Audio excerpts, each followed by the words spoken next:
Hello friends, അപ്പം നമുക്ക് ഇന്നൊരു യാത്ര പോയാലോ? ഇന്ന് നമ്മൾ യാത്ര പോകുന്നത് ഒടിഞ്ഞാൽ നിന്നാണ്. നിങ്ങൾ യാത്ര ചെയ്യാൻ ഇഷ്ടപ്പെടുന്നവരാണെങ്കിൽ യാത്രയെക്കുറിച്ചുള്ള നിങ്ങളുടെ അഭിപ്രായം കമൻറ്റ് ചെയ്യാൻ മറക്കണ്ട കേട്ടോ. നമ്മളിപ്പോൾ പോയിക്കൊണ്ടിരിക്കുന്നത് ഒരു ഫോറസ്റ്റിൻ്റെ ഉള്ളിൽ കൂടിയാണ്.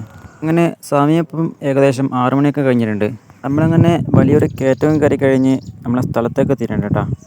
അപ്പോൾ നമ്മളിന്ന് വന്നിട്ടുള്ളത് കർണാടകയിലെ ഏറ്റവും പ്രശസ്തമായ തലക്കാവരി ക്ഷേത്രത്തിലാണ് കേട്ടോ. നല്ല തണുപ്പായതുകൊണ്ട് നമ്മളൊരു ചായ കുടിക്കാൻ പോയതാണ്. തലക്കാവരിൽ എത്തിക്കഴിഞ്ഞാൽ ഒരു അടിപൊളി ചായ കിട്ടുന്ന കടയാണ് കേട്ടോ അങ്ങനെ കാണുന്നത്. നമ്മളങ്ങനെ ചായയെല്ലാം കുടിച്ച് കഴിയുമ്പോഴേക്കും ഗേറ്റ് തുറന്നിട്ടുണ്ടേ. രാവിലെ 7 മണിക്കാണ് കേട്ടോ അമ്പലത്തിൻ്റെ ഗേറ്റ് തുറക്കൽ.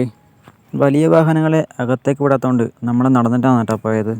ആ ദൂരെ കാണുന്നതാണ് കേട്ടോ അമ്പലം. അങ്ങനെ നമ്മൾ നടന്ന് അമ്പലത്തിലേക്ക് എത്തിയിട്ടുണ്ടേ. ഇതാണ് അമ്പലത്തിൻ്റെ മെയിൻ കവാടം. അമ്പലത്തിലേക്ക് വരുന്നവരുടെ ചെരുപ്പ് വെക്കാനുള്ള മുറിയാണ് കേട്ടോ കാണുന്നത്. നമ്മളങ്ങനെ ചെരുപ്പെല്ലാം വെച്ച് അമ്പലത്തിൻ്റെ അകത്തേക്ക് കയറാൻ തുടങ്ങിയിട്ടാ. പടികേറി പോകാൻ ബുദ്ധിമുട്ടുള്ളവർക്ക് ഇവിടെ വേറെ തന്നെ വഴിയൊരുക്കിയിട്ടുണ്ട്. അമ്പലത്തിലേക്ക് വരുന്നവർ ഇതിൽ കാണുന്ന വസ്ത്രങ്ങൾ ധരിച്ച് മാത്രമേ അകത്തേക്ക് പ്രവേശിക്കാൻ പാടുള്ളൂ കേട്ടോ.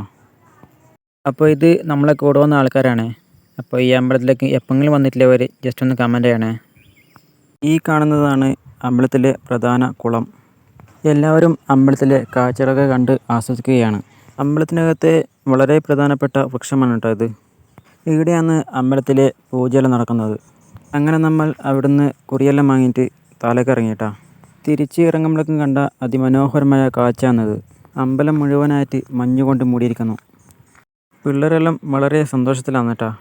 അപ്പോഴേക്കും അമ്പലത്തിലേക്ക് ഒരാൾ വന്നിട്ടുണ്ടായിരുന്നു കേട്ടോ. ഇത് ആരാണെന്ന് മനസ്സിലായവർ ജസ്റ്റ് ഒന്ന് കമൻറ്റ് ചെയ്യണേ.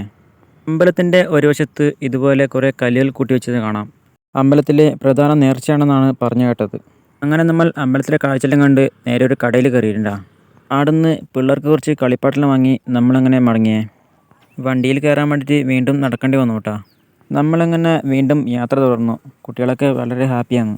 അപ്പോൾ അടുത്ത സ്ഥലത്തെ കാഴ്ചയുമായി വീണ്ടും കാണാം കേട്ടോ. അപ്പോൾ വീഡിയോ ഇഷ്ടപ്പെട്ടെങ്കിൽ സപ്പോർട്ട് ചെയ്യണേ.